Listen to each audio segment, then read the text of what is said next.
गिरते हैं जंगे मैदान में घुड़सवार ही, वो तल्फ क्या गिरेंगे जो घुटनों के बल चले।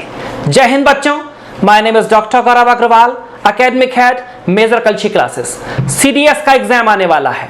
मैं और संस्था के चुनिंदा टीचर्स आपके सामने मौजूद हैं लास्ट मोमेंट की रामबाण टेक्निक्स बताने के लिए, कुछ वो बातें बताने के लिए जो केवल 4 दिन 5 दिन के समय में आपके स्कोर को 10 to 20% बढ़ा देंगी, आपके सिलेक्शन की संभावनाओं की प्रोबेबिलिटी बढ़ा देंगी।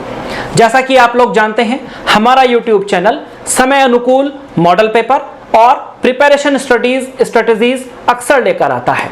उसी सीरीज में आज का पैनल डिस्कशन 10 अप्रैल को आने वाले सीडीएस के एग्जाम के लास्ट मिनट की प्रिपरेशन में क्या किया जा सकता है, इस बात पर फोकस करने के लिए है। हर सब्जेक्ट के एक्सपर्ट्स मेरे साथ इस पैनल डिस्कशन में मौजूद हैं। जैसा कि आप जानते हैं, आईएमए, ओटीए, एएफए वगैरह इंस्टीट्यूट्स की प्रिपरेशन करने वाले बच्चों के लिए सीडीएस होने वाला कंपटीशन है। पहला पेपर इंग्लिश का 100 मार्क्स 120 क्वेश्चंस, हमारे पास अजय सर मौजूद है। सेकंड पेपर जीके और जनरल साइंस का again 120 questions 100 marks. History polity वाले हिस्ट्री के सेक्शन के लिए अभिषेक सर मौजूद हैं। पॉलिटी वाले सेक्शन के लिए जेके सर मौजूद हैं। जियोग्राफी और इकोनॉमी के सेक्शन के लिए गणेश सर हमारे साथ मौजूद हैं। इकोनॉमी के सेक्शन के लिए, करंट अफेयर के सेक्शन के लिए जयंत सर मौजूद हैं। अंत में last but not least arithmetic वाला सेक्शन जो बेसिकली आईएमए वाले कैंडिडेट्स के लिए होता है, हमारे साथ मौर्य सर मौजूद है।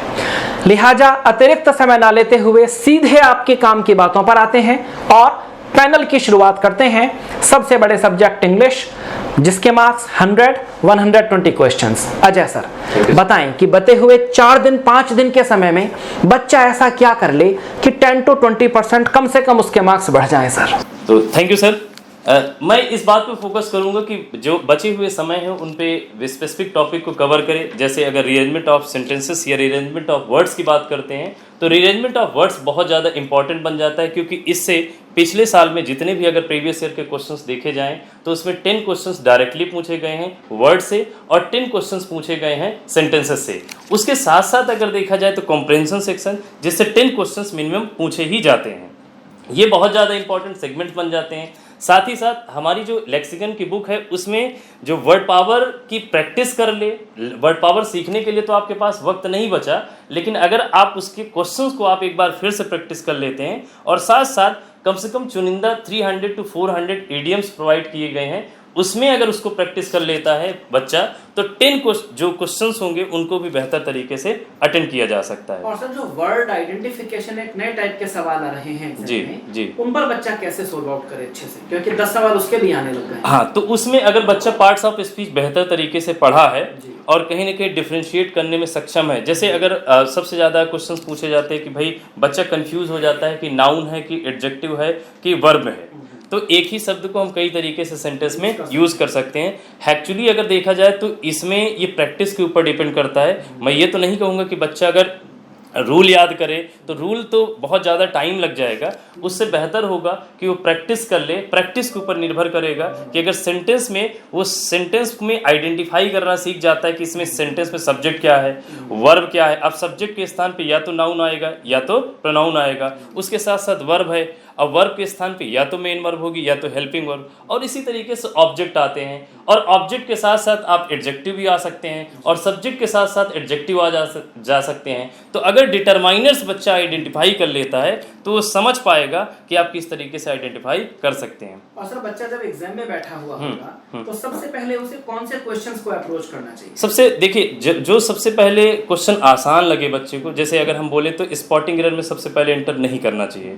मेरा मानना है कि सबसे बेहतर होगा कि पहले वोकैब सेक्शन में जाए, और वोकैब के क्वेश्चन ऐसे होते हैं अगर बच्चे को आ गया तो ठीक है, अदरवाइज छोड़ सकता है। मिनट्स वहां से बच जाते हैं, वहां से समय बचते हैं। और अगर आप रीडिंग सेक्शन में आते हैं और आपको पैराग्राफ या अरेंजमेंट पहला ही ऐसा दिखा कि बहुत ज़्यादा बड़े बड़े सेंटेंस दिख गए, तो आप कहीं ना कहीं अंदर से जो होता है डिप्रेस फील करते हैं और आप दिक्कत में आ जाते हैं, तो आगे के आते हुए क्वेश्चंस को आप कहीं ना कहीं गलतियां कर देते हो। प्रैक्टिस करने के लिए अगर आपके पास समय है तो मैं फोकस करूंगा कुछ चैप्टर्स पे, जैसे प्रीपोजिशन अगर बच्चा रिवाइज कर ले। प्रीपोजिशन और I think conjunction. Yes sir, conjunction और प्रीपोजिशन। कंजंक्शन आपने ठीक कहा, क्योंकि उसमें सेंटेंस कंप्लीशन में जो सबसे ज्यादा, यस सर, सेंटेंस कंप्लीशन के जो 10 क्वेश्चंस बनते हैं, 5 to 10 बनते हैं, तो उसमें सबसे ज्यादा जो क्वेश्चंस बनते हैं वो सेंटेंस कंप्लीशन में कंजंक्शन टॉपिक से ही बनते हैं। तो बच्चा अगर कहीं ना कहीं कंजंक्शंस पढ़ लेता है तो वो सेंटेंस कंप्लीशन के भी क्वेश्चंस को कर सकता है। थोड़ा सा डिग्रीज की बेसिक बातें आप सीख सकते हैं, जैसे पॉजिटिव डिग्री है, कंपैरेटिव डिग्री है, सुपरलेटिव डिग्री, उनको भी आप कर सकते हैं। अगर आप प्रीपोजिशन पढ़ रहे हैं तो प्रीपोजिशन में रूल के कंपैरिजन में आप सबसे ज़्यादा फिक्स प्रीपोजिशन को आप फोकस करिएगा। सपोज अगर 10 क्वेश्चंस पूछे जाते हैं आपके प्रीपोजिशन से, तो 6 to 7 क्वेश्चंस जो होते हैं वो डायरेक्टली फिक्स प्रीपोजिशन से ही पूछे जाते हैं। तो ये चीज़ें हैं, और एक चैप्टर और आप रिवाइज कर सकते हैं, जिसको मुझे लगता है 1-2 घंटा अगर बच्चा पहले से पढ़ा है तो रिवाइज किया जा सकता है, सब्जेक्ट ऑफ एग्रीमेंट। अब उससे क्वेश्चन क्यों पूछे जाएगा, क्योंकि कंजंक्शन की बहुत सारी बातें उसमें अप्लाई हो जाती हैं, कुछ कंडीशंस कभी कभी क्लॉज की भी अप्लाई होती हैं, और साथ ही साथ बेसिक जो है टेंस के भी एप्लीकेशंस अप्लाई होते हैं। तो अगर इन चैप्टर्स को आप बेहतर तरीके से देख लेते हो तो मुझे लगता है स्पॉटिंग एरर में भी आपको मदद मिल जाएगी। Thank you Ajay sir. Yes, very thank you. तो बच्चों ये था इंग्लिश के सेक्शन का एनालिसिस और प्रिपरेशन के कुछ टिप्स। अब हम चलते हैं जीके वाले सेक्शन की तरफ, और उसका सबसे बड़ा सब्जेक्ट हिस्ट्री, जिसके लिए हमारे साथ मौजूद हैं अभिषेक सर। अभिषेक सर आपको गाइड करेंगे कि अब बचे हुए इस 4-5 दिन के समय में 11th आवर में आप इस इतने बड़े सब्जेक्ट में ऐसा क्या देख लें कि आपके सीडीएस के एग्जाम में कुछ 10 to 20% मार्क्स बच्चों के बढ़ सकें। अभिषेक सर। Thank you.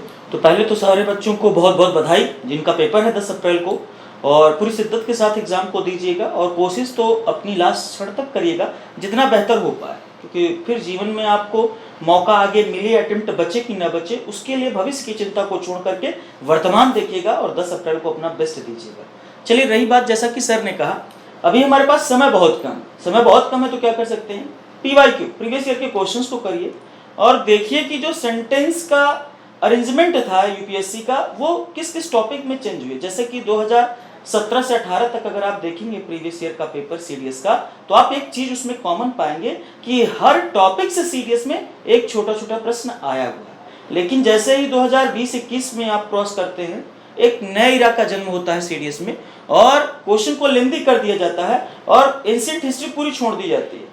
2021 के पेपर की अगर आप बात करेंगे सीडीएस में, तो एंशिएंट हिस्ट्री पूरी छूट जाती है, और जो क्वेश्चन स्टार्टअप होता है आपके मिडल हिस्ट्री से, आधे मिडल हिस्ट्री से स्टार्ट होता है 14th and 15th सेंचुरी से ना 2021 में। फिर इसके बाद मॉडर्न हिस्ट्री से 6 क्वेश्चन आते हैं, जहां पहले मॉडर्न हिस्ट्री के एक टॉपिक की मैं बात अगर करता हूं तो उस टॉपिक का नाम है इंडियन फ्रीडम स्ट्रगल। 12 क्वेश्चन आए थे 2020 में, और 2021 में कितने आए, 6। और फिर क्या किया गया, इंडियन मैगजीन्स, गवर्नर जनरल और वायसराय, इन छोटे छोटे टॉपिक्स के उस कोरम को पूरा किया गया जो पिछले साल 12 क्वेश्चन आए थे।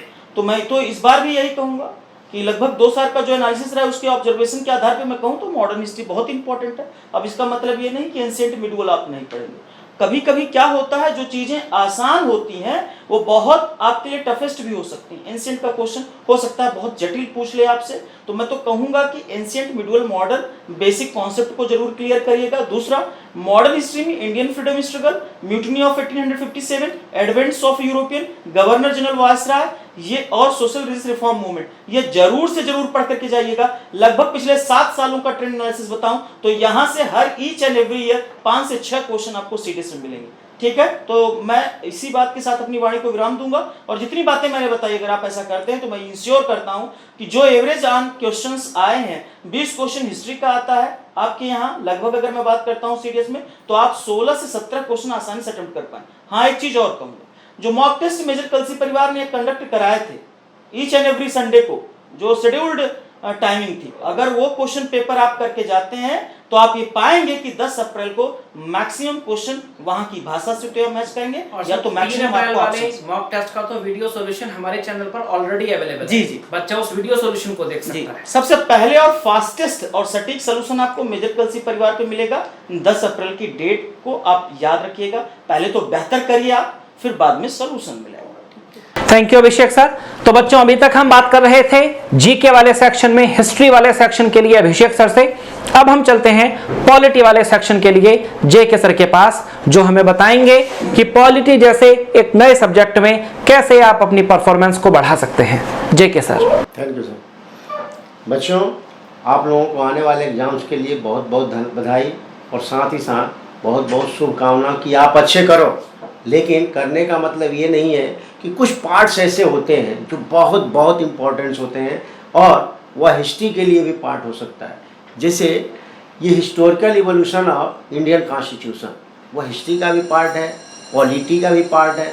लेकिन इस चैप्टर को आपको देखना बहुत बहुत ज़रूरी है। साथ ही साथ और सोर्सेज में आप देखो तो आप विशेष रूप से आपके पास टाइम कम है और टाइम कम होने के कारण आप फंडामेंटल राइट्स पर फोकस करो, ये डायरेक्टिव प्रिंसिपल पर फोकस करो, ये यूनियन एक्सिक्यूटिव पर और यूनियन पार्लियामेंट पर। ये सब चैप्टर जो है एवरग्रीन चैप्टर रहे हैं और यहाँ से क्वेश्चन आने की ज़्यादा संभावना रहती है। फिर आप ये इलेक्शन कमीशन या जुडिशरी सिस्टम में आप देखो तो ट्रेडिशनल भले कम आए लेकिन अल्टरनेट जुडिशरी सिस्टम पर आपको फोकस करने की ज़रूरत है, जैसे PIL के बारे में, उसके बारे में जानकारी। तो ये सब आपके लिए बहुत बहुत फ़ायदेमंद हो सकते हैं। और स्टेट ये एडमिनिस्ट्रेशन को आप हटा भी सकते हैं, लेकिन ज़्यादा उसमें फोकस करना होगा तो विशेष रूप से गवर्नर के बारे में फोकस करना बहुत बहुत ज़रूरी है। और इसके अलावा जो भी आपको कमीशंस हैं उस पर आपको ध्यान देने की ज़रूरत है। और बहुत कम टाइम है और इसमें 15 से 17 क्वेश्चन आते हैं। और थोड़ी सी बात अगर देखा जाए तो कुछ टेक्निकल भी प्रश्न होते हैं, लेकिन मैक्सिमम क्वेश्चन आपको इजी भी होते हैं। हाँ, सारे चैप्टर को उसको अलग अलग से जोड़ करके बनाया जाता है और उस पॉइंट टू पॉइंट ध्यान देने की ज़रूरत है, मिस ना हो। कारण कि नोट के जगह पर यस हम पढ़ लेते हैं, यस के जगह पर नोट पढ़ लेते हैं, इस पर भी आपको फोकस देने की करने की ज़रूरत है।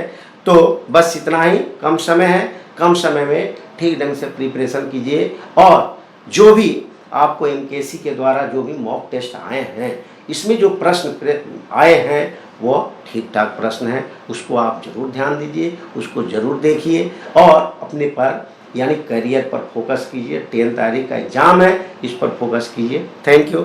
Thank you JK sir. तो बच्चों, JK सर की इस बात पर बड़ा ध्यान दीजिएगा कि नॉट को यस और यस को नो पढ़ लेते हैं।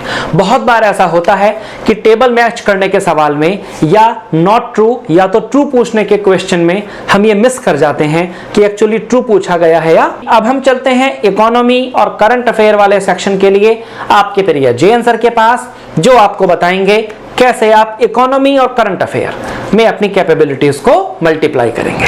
JN sir. जय हिंद डियर स्टूडेंट्स, आपकी तरफ से और मैं भी अपनी तरफ से सबसे पहले डॉक्टर गौरव जी को बहुत बहुत धन्यवाद दूंगा, क्योंकि इस एग्ज़ाम के जस्ट पहले आपके लिए जो यहाँ पर अमृतवाणी हम लोग बता रहे हैं उसे आप जेहन में उतारने का प्रयास करिएगा।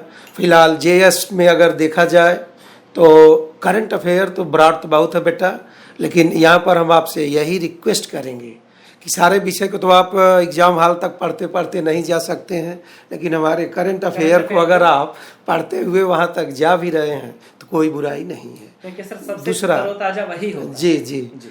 और सबसे बड़ी बात यहाँ ये है कि कुछ इवेंट्स होते हैं जो कि जिन पर बच्चों की नज़र पड़ जाए तो शायद वहाँ पर ये लोग सही करने में सक्षम हो जाते हैं। तो इन बच्चों से हम यही कहेंगे कि इस बार ओलंपिक आप विशेष रूप से देख के जाएं, यहाँ से प्रश्न आना है। जबकि विगत कई ऐसे एग्ज़ाम हुए हैं जिनमें जो खेल के बाद एग्ज़ाम हुआ है वहाँ पर कोई प्रश्न नहीं पूछा गया है। तो ओलंपिक आप देख के जाएं। दूसरा, सैन्य युद्धाभ्यास आप देख के जाएं, यहाँ से प्रश्न आना ही है। नोबल पुरस्कार भी आप पढ़ के जाएं, हर हाल में आना है बेटा। और सम्मान या नियुक्तियाँ, इन सबको आप पढ़ के जाइए। जहाँ तक प्रश्न है इकोनॉमी का, तो आपके यहाँ बेटा इकोनॉमी में कहा जाता है कि इसको 2 भागों में देखा जाता है। एक इकोनॉमिक्स करके आता है, दूसरा इंडियन इकोनॉमी आती। जहाँ तक यहाँ इकोनॉमी की बात है तो इसमें आप जनरली देखेंगे, आप देख सकते हैं नेशनल इनकम देख सकते हैं, जीडीपी यहाँ जो आप देखेंगे उसको बहुत ध्यान से देखना पड़ेगा बेटा। और आप प्लानिंग देख सकते हैं, और जाते जाते आप थोड़ा एम्प्लॉयमेंट या जैसे बहुत सारी योजनाएं जो गवर्नमेंट के द्वारा चलाई जा रही उनमें दी जाने वाली धनराशि या अनुदान या उनके प्रारंभ करने की तिथियों पर आप विशेष ध्यान दें। जहाँ तक इकोनॉमिक्स की बात है, इकोनॉमिक्स में बेटा लगभग 6 से 8 प्रश्न आपके जो है स्टेटमेंट से संबंधित आ रहे हैं, या तो वहाँ पर कर्व से संबंधित पूछा जा रहा। तो ऐसी स्थिति में जैसे मान लीजिए रेवेन्यू हो गया, कीमत हो गया, या लाभ ही हो गया, या इन्फ्लेशन या मुद्रास्फीति हो गई, इनसे संबंधित लगभग 8-8, 10-10 विचारकों के आप स्टेटमेंट को जरूर पढ़ के जाएं। हम तो यही कहेंगे कि 6 से 8 प्रश्न बड़े आसानी से आ सकते हैं। इसमें आपको नहीं या है का कोई भी प्रश्न नहीं होता है, सीधे स्टेटमेंट आ रहा है, आपका बेटा श्योर सही होगा। जहाँ तक इंडियन इकोनॉमी है वहाँ भी 6 से 8 ही प्रश्न आपके यहाँ पूछे जाते हैं। तो ऐसी स्थिति में बहुत आसान। लेकिन जब करंट अफेयर्स की बात आई तो मैं आपको बताया एग्जाम तक जाते जाते आप देखते रहें, क्योंकि यहाँ से 18 से 22 क्वेश्चन तक बेटा पूछे जा रहे हैं केवल करंट अफेयर्स, केवल करंट अफेयर से। बहुत बड़ी भूमिका इन बच्चों के जो है इस एग्जाम में। इसी के साथ बेटा आप सभी लोग बहुत बहुत धन्यवाद। Thank you Jayant sir. तो बच्चों जीके वाले सेक्शन में अब एक और काफी बड़ा सेक्शन है जियोग्राफी, जिसके लिए आज हमारे बीच गणेश सर मौजूद हैं। ये आपको बताएंगे जियोग्राफी में अंतिम 3 दिन 4 दिन 5 दिन में क्या पढ़ें, किस चीज को रिवाइज करें। Thank you sir. जय हिंद। अगर देखा जाए ज्योग्राफी की बात किया जाए तो 25 प्लस क्वेश्चन आपके रहते हैं, और इसमें स्पेशली अगर आपके कॉन्सेप्ट क्लियर हैं तो बेसिक तौर पर क्वेश्चन आपके बन जाते हैं। फैक्ट बहुत ही कम पूछता है। और जैसे लास्ट ईयर क्वेश्चन की हम बात करें तो लास्ट ईयर क्वेश्चन में स्पेशली जहाँ से शुरू होता है आपका लैटिट्यूड से ही क्वेश्चन आ जाते हैं। इसके अलावा एक बार क्वेश्चन पूछ दिया था जियोग्राफी शब्द को किसने दिया, यहीं से क्वेश्चन था।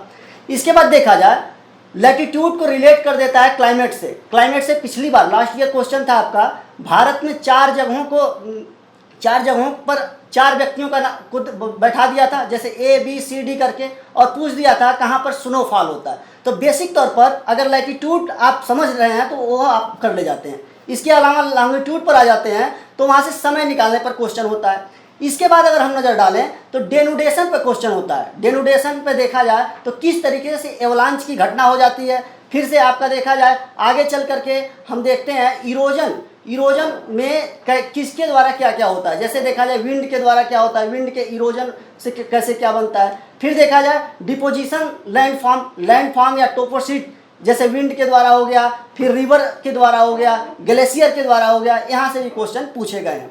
इसके अलावा हम आगे बढ़ें तो हर साल अगर देखा जाए एक एग्जाम के अंतराल पर आपके CS क्लासिफिकेशन से क्वेश्चन आता है। CS है क्या, कंप्रिहेंसिव क्लासिफिकेशन स्कीम। देखा जाए सॉइल का जो है वो 10 भाग में जो डिवाइड किया गया है, यहाँ से क्वेश्चन पूछ देता है। जैसे एंटीसाल, इंसेप्टिसाल, हिस्टोसाल, इसमें क्वेश्चन एक आपका पूछा ही जाता है। इसके बाद हम अगर आगे बढ़ते हैं तो नॉर्मल तौर पर देखा जाए जो ज्योग्राफी का क्वेश्चन है, जैसे इस बार वोल्केनो आया है टोगो वोल्केनो की बात करें तो ये पूछ सकता है किस ओशन में आया है। अब बात करें ओशन की तो साउथ पैसिफिक ओशन में है। साउथ पैसिफिक ओशन बात करें तो किसकी पार्ट आता है, तो आपका सर्कल पैसिफिक बेल्ट का पार्ट आता है। अब सर्कल पैसिफिक बेल्ट किसका पार्ट है, तो रिंग ऑफ फायर है। अब रिंग ऑफ फायर कितने से रिलेट कर रहा है, तो रिंग ऑफ फायर को देखेंगे तो भूकंप, ज्वालामुखी और अर्थक्वेक तीनों से रिलेट करता है। अब इसको जानने के लिए थोड़ा सा आपको जो प्लेट टेक्टोनिक को समझना होगा, और जब प्लेट टेक्टोनिक को आप समझते हैं तो जाहिर सी बात है वहाँ आपका रॉकी और एंडीज जो माउंटेन है उसको भी समझ लेंगे। इसके बाद अगर हम आगे बढ़ें तो देखा जाए ओशनोग्राफी की बात कर लें तो ओशनोग्राफी में टाइड और ईब है, आपका कोरल रीफ है, यहाँ से भी क्वेश्चन पूछा गया है।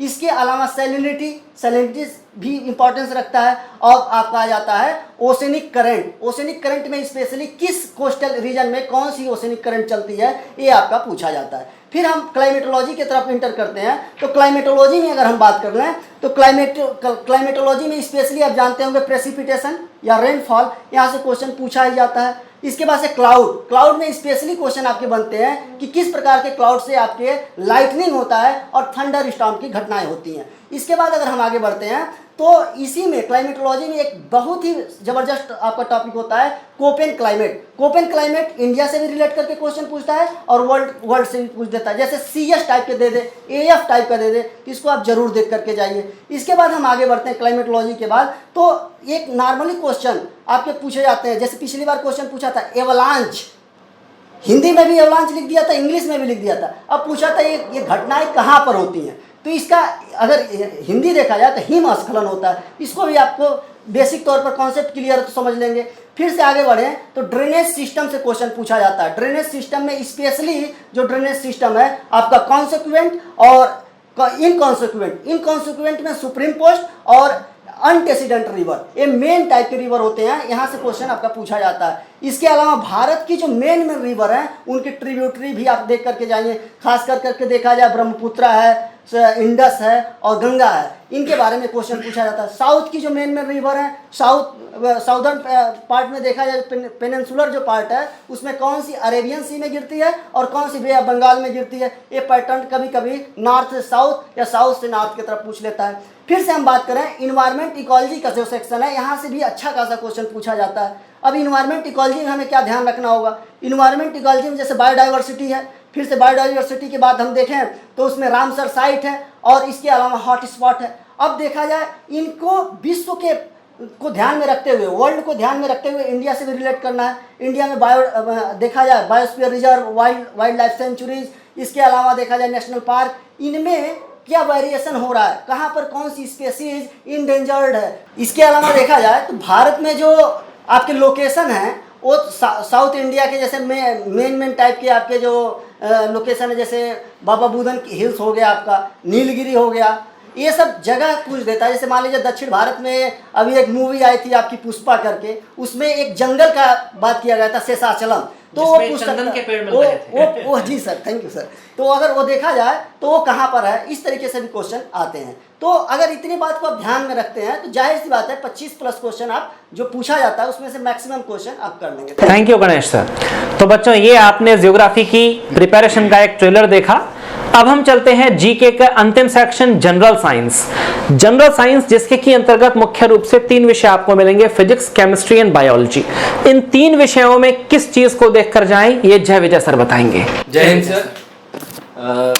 देखो बच्चों, सबसे पहले आपके एग्जाम के लिए शुभकामनाएं हैं। पकड़ लें हाथ में। और सबसे पहले जो हमारे पास टाइम बिल्कुल कम है, और अगर हम साइंस की बात करते हैं तो साइंस में 30 क्वेश्चन नियर अबाउट आता है, और 8 से 10 क्वेश्चन जो है फिजिक्स के भी रहेंगे, केमिस्ट्री के भी रहेंगे और बायोलॉजी के भी रहेंगे। तो हमारे पास बहुत कम टाइम है। टाइम ये है कि अगर हम केमिस्ट्री की बात करते हैं तो एक क्वेश्चन जो है ग्लास और सीमेंट से आपको आना ही आना है, और 5 मिनट का टाइम लगता है इसको रिवाइज करने में। जो अपने यहाँ बुक बनी हुई है उसमें 5 मिनट का टाइम लगेगा और एक क्वेश्चन आपके हाथ में आएगा। फिर कार्बन और its एलोट्रॉप्स की अगर बात करते हैं तो हर साल एक क्वेश्चन आया, उसमें भी 8 से 10 मिनट लगता है। अगर हम बात करते हैं केमिकल बॉन्डिंग की, अपने बुक से ही आप रिवाइज करते हैं तो उसमें भी बहुत ज़्यादा टाइम नहीं लगता है। फिर जो है एसिड बेस सॉल्ट की बात करें तो वहाँ से भी बहुत ज़्यादा टाइम नहीं लगता है, एक क्वेश्चन आना ही आना है, बिल्कुल फिक्स है। अगर एटॉमिक स्ट्रक्चर की बात करें तो आपको बहुत ज़्यादा उसमें पढ़ना नहीं है। आइसोटोप्स क्या होता है, आइसो इलेक्ट्रॉनिक क्या होता है, आइसो न्यूट्रॉनिक क्या होता है, और कैसे हम इलेक्ट्रॉन निकालते हैं, कैसे प्रोटॉन निकालते हैं, ये क्वेश्चन बिल्कुल रखा रहता है। कई बार तो यही पूछा गया कि एटम के अंदर जो है न्यूक्लियस है वो किसने डिस्कवर किया था, एटम को सबसे पहले डिफाइन किसने किया था। बहुत ज़्यादा लेंदी क्वेश्चन साइंस में नहीं आते हैं। अगर हम बायोलॉजी की बात करें तो बायोलॉजी में जो सेल है यहाँ से एक क्वेश्चन 100% है कि आएगा, और कई बार तो यही आया कि सेल थ्योरी किसने दिया है। फिर प्लांट सेल और एनिमल सेल में क्या डिफरेंस है, बहुत ज़्यादा टाइम नहीं लगता है रिवीजन करने में। फिर अगर बैलेंस डाइट की बात करें तो उसमें भी कार्बोहाइड्रेट, प्रोटीन, फैट की बात होती है। ज़्यादातर जो क्वेश्चन आते हैं कार्बोहाइड्रेट से आते हैं, विटामिन से आते हैं। तो विटामिन में भी जो अपने यहाँ बुक में दे रखा है, अगर आप चाहेंगे तो मुश्किल से आधे घंटे के अंदर जो है टोटल ये बैलेंस डाइट आप समाप्त कर सकते हैं। उसमें से आप एक क्वेश्चन ले सकते हैं, 2 क्वेश्चन ले सकते हैं। फिर अगर हम डाइजेशन की बात करें तो डाइजेशन में भी बहुत ज़्यादा नहीं पढ़ना है, हमें नीट का एग्ज़ाम नहीं देना, अपने एग्ज़ाम को क्वालिफाई करना है। कई बार तो यही पूछा है कि डाइजेशन कहाँ से स्टार्ट होता है, तो माउथ से ही स्टार्ट होता है और कुछ पूछा ही नहीं है। फिर आपसे अगर हम रेस्पिरेशन की बात करते हैं तो रेस्पिरेशन में अगर आपसे पूछा जाता है कि इसका पाथ क्या है, तो पाथ के बारे में थोड़ा सा देख लीजिएगा, एक्सक्रीशन के बारे में थोड़ा थोड़ा देख लीजिएगा। और मैक्सिमम जो है अगर हम फिजिक्स की बात करते हैं तो फिजिक्स में अगर हम लाइट की बात करते हैं तो लाइट में ये जरूर देख लीजिएगा कि लेंस जो कॉन्वेक्स लेंस है उसे कैसे इमेज बनता है और कितने कंडीशन बनते हैं। और बिल्कुल जो यही कंडीशन जो है कॉनकेव मिरर की बात होती है। तो चाहे वो कॉन्वेक्स लेंस से क्वेश्चन पूछ दे और चाहे कॉनकेव मिरर से क्वेश्चन पूछ दे। फिर अगर पावर की बात आती है, लेंस के पावर के बारे में पूछा जा सकता है, तो इसमें भी बहुत ज़्यादा टाइम नहीं लगता है। और एप्लीकेशन है, लेंस का एप्लीकेशन है, फिर रिफ्रैक्शन का एप्लीकेशन है, टोटल इंटरनल रिफ्लेक्शन है, उसका एप्लीकेशन है। बिल्कुल जो है यहाँ से क्वेश्चन आता है। और थोड़ा सा मैकेनिक्स के ऊपर जो अपने यहाँ बुक में बनी मटेरियल लिखा हुआ है उसी के ऊपर आप स्ट्रेस कर दीजिए, तो मैकेनिक्स से 3-4 क्वेश्चन आपके हाथ में आ जाते हैं। मैकेनिक्स में जैसे प्रोजेक्टाइल मोशन है, लीनियर मोशन है, सिंपल हार्मोनिक मोशन है, ग्रेविटेशनल है। बिल्कुल जो है जो अपने यहाँ बुक में लिखा हुआ है चीज़ें उस वही आपको पढ़ के जाना है और उसमें टाइम नहीं लगना है। आपके हाथ में अगर ऐसा करते हैं तो 30 क्वेश्चन में मैं अनुमान करता हूं कि 30 में 25 क्वेश्चन आप बिल्कुल करके आएंगे। Thank you sir. Thank you जय विजय सर। तो बच्चों यहाँ पर OTA कैंडिडेट्स के लिए एग्जाम्स खत्म होते हैं। अब IMA कैंडिडेट्स के लिए जो अर्थमेटिक का पेपर होता है उसके लिए हमारे पास विजय मौर्य सर मौजूद हैं जो आपको बताएंगे अर्थमेटिक में आप अपने परफॉर्मेंस को कैसे बूस्टअप करें। Thank you sir. जय हिंद बच्चों देखो, जैसा कि हमारी पूरी टीम आपको बता ही रही है कि 15 से 20% क्वेश्चन कैसे आप ज़्यादा अटेम्प्ट कर सकते हो, तो मैं ये बात 100% दावे के साथ कर सकता हूँ कि मुझे आपकी काबिलियत पर बेटा पूरा भरोसा है, आपके हार्ड वर्क पर मुझे पूरा यकीन है कि जितना आप कर रहे हो अगर इतना प्रॉपर आप करते रह गए अंतिम क्षणों तक तो आप निश्चित सफल हो जाओगे। फिर भी प्रश्न आता है कि लास्ट क्षणों में कुछ और कैसे क्या किया जाए। इसके लिए मैं बता दूं कि अर्थमेटिक के बेटा 6-7 चैप्टर्स ऐसे होते हैं जिनको अगर आप कर लें तो 70 to 80% का क्वेश्चन बनता है। 70 to 80% का क्वेश्चन बनता है। अर्थमेटिक में तो सर क्वेश्चन भी 100 ही आते हैं, तो जी मतलब 70 से 80 जी 70 to 80% है और ये हर साल का रिकॉर्ड है सर, केवल पर्टिकुलर एक ईयर की बात नहीं है। जिसमें आपका बेटा नंबर सिस्टम होता है, मेंसुरेशन होता है, अलजेब्रा है, क्वाड्रेटिक इक्वेशन है, टेग्नोमेट्री, हाइट एंड डिस्टेंस होती है, साथ में geometry, coordinate geometry, static data and statics और बेटा डेटा इंटरप्रिटेशन होता है। इतने से मिला के आप अगर बात करते हैं बेटा ये 7 चैप्टर हुए और 7 चैप्टर से देखते हो तो 70 to 80% का क्वेश्चन हर एग्जाम में आया हुआ है। अब प्रश्न आता है कि अंतिम समय में हम क्या करें बेटा। अब पहली चीज़ आप ध्यान रखिएगा, एग्जाम के समय जब पेपर आपके हाथ में आ जाए बेटा मैथ का, तो उसमें पहली चीज़ ध्यान रखिएगा कि क्वेश्चन 1 से शुरू करिए। क्वेश्चन 1 से शुरू करना बेटा, पहला क्वेश्चन करना आ गया, इजीली जो क्वेश्चन आ रहा है उसको बेटा करते हुए चले जाइए, ऑप्शन पे टिक करते हुए चले जाइए। फिर जो नहीं आ रहा बेटा उसे तुरंत सर्किल करके दोबारा उस पर समय मत देना, सर्किल करके बिल्कुल आपको आगे बढ़ जाना है। तीसरी कंडीशन है, जब एक बार पहले आपने सब क्वेश्चन कर लिया, इसके बाद जब दोबारा आएंगे आप सर्किल पर आइएगा। सर्किल पर जब आएंगे तो नेचुरल सी बात है, आप देखेंगे कि क्वेश्चन का जो आंसर है या सलूशन है बेटा वो लॉन्ग हो जा रहा है। तो लॉन्ग होने के केस में भी आपके बेटा 3 ऑप्शन आते हैं। पहला क्या है कि लॉन्ग करके अगर टाइम से आप करोगे तो बहुत लंबा होता जाएगा, टाइम टेकिंग हो जाएगा। तो इसके लिए आप पहला method unit digit method use कर लीजिएगा। इसके बाद उस पर भी कुछ क्वेश्चन आपके बन जाएंगे जिससे आसान हो जाएगा, कैलकुलेशन आपका छोटा हो जाएगा। अगर यूनिट डिजिट बेस पर नहीं बनता है बेटा तो क्वेश्चन बनता है डिविजिबिलिटी पर। तो डिविजिबिलिटी का कॉन्सेप्ट यूज कर लेंगे तो भी ऑप्शन से आप क्या करेंगे, सही आंसर आप पा जाएंगे। इसके बाद भी अगर नहीं बनता तो तीसरा ऑप्शन होता है डिजिटल सम बेस क्वेश्चंस। इस पर भी अगर देखेंगे डिजिटल सम का जो कॉन्सेप्ट होता है उसको अगर आप यूज कर लेंगे तो इन तीनों में से कोई न कोई एक जरूर यूज होगा जो आपके कैलकुलेशन को इजी बनाएगा और जल्दी से आप क्वेश्चन कर लेंगे। तीसरी बात मैं करने वाला हूँ कि जब आप जानते हैं कि मेंसुरेशन की जब बात होती है बेटा, मेंसुरेशन में 2D 3D दोनों होते हैं, जिसमें आप देखते हैं कि सबसे ज़्यादा क्वेश्चन अगर आप देखेंगे अभी तक ओवरऑल मैथ्स में तो आपके इसी सेक्शन से आते हैं मेंसुरेशन। और मेंसुरेशन में एक चीज़ आप माइंड करना कि मेंसुरेशन में बेटा उस क्वेश्चन को फोकस करना, पहले देखना जिसमें पाई इन्वॉल्व होता है। पाई इन्वॉल्व होने का सेंस है जैसे सर्कल का क्वेश्चन ले लीजिए, स्फीयर का क्वेश्चन ले लीजिएगा, सिलेंडर ले लीजिएगा, कोन ले लीजिएगा, फ्रस्टम ले लीजिएगा। अब ऐसे क्वेश्चन को सॉल्व करने के लिए हम आपको थोड़ा सा समय देना चाहते हैं कि सॉल्व कैसे कर सकते हैं। ऐसे क्वेश्चन में आप जानते हैं कि जब भी कोई फार्मूला लगेगा उसमें पाई इन्वॉल्व जरूर होगा, और जब पाई इन्वॉल्व होगा बेटा तो आप जानते हैं कि ऐसे क्वेश्चन को आप ऑप्शन को जो ऑप्शन दिया होगा उसको 7 और 11 से कैंसिल करना, यानी डिविजिबिलिटी चेक कर लेना 7 और 11 से। 7 और 11 से जिसमें डिविजिबिलिटी होगी वही सर ऑप्शन हो जाता है उसका, सीधे सीधे होता है, जो कैलकुलेशन का टाइम नहीं लगेगा। 7/11 जी हाँ, तो 7 से या कैंसिल होगा वो ऑप्शन या फिर 11 से, तो ऑप्शन से ही हम कम समय में सर आंसर कर लेंगे। इस प्रकार के क्वेश्चंस के आंसर सर पॉइंट्स में नहीं आते। नहीं पॉइंट में नहीं पॉइंट में भी होगा सर, 3.5 होगा, 7 से कट जाएगा, 11 से नहीं कट रहा है। तो ऐसे क्वेश्चन में सर हम क्वेश्चन को आसानी से कम समय में कर लेते हैं।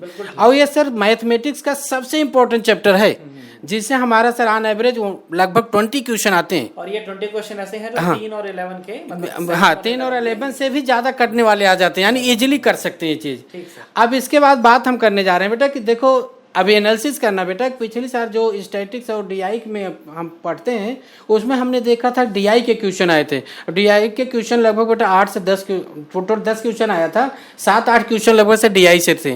तो 95% सर पॉसिबिलिटी अब की बार है कोई स्टैटिक्स वाले पोर्शन से क्वेश्चन आ जाएगा डायरेक्टली, जिसमें मीन होता है, मॉड होता है, मीडियन होता है, स्टैंडर्ड डेविएशन होता है, इससे रिलेटेड क्वेश्चन होते हैं। तो अगर सर अंतिम क्षणों में बच्चा मेरे इस कुछ पॉइंट्स को सर अगर ध्यान में रख करके प्रिपरेशन करके कंपटीशन देने जा रहा है, एग्जाम देने जा रहा है, तो नो डाउट सर 10 to 20 नहीं सर, वो 30% से मोर देन क्वेश्चन अपना अटेम्प्ट बढ़ा सकता है, और उसकी सफलता की जो प्रोबेबिलिटी होगी वो गारंटी में बदल जाएगी sir. Thank you sir. Thank you Maharaj sir. तो बच्चों आपने देखे हमारे एक्सपर्ट्स के कमेंट्स, जिनका उद्देश्य ये था कि आने वाले 10 अप्रैल को आपकी सफलता का परचम लहराए और निश्चित ही आप अपना, अपने परिवार वालों का, अपने गुरुजनों का नाम रोशन करें। तो बच्चों 10 अप्रैल को सीडीएस का पेपर जैसे ही 2 बजे खत्म होगा, ठीक वैसे ही हमारे YouTube चैनल पर उसका लाइव सॉल्यूशन शुरू हो जाएगा और 2 बजे से ही हम आपको आपके इंग्लिश के सवालों का सॉल्यूशन देने लग जाएंगे। तो इस पैनल डिस्कशन में आज के लिए इतना काफी है। हम सभी की तरफ से आप सब लोगों के लिए ऑल द बेस्ट। जय हिंद।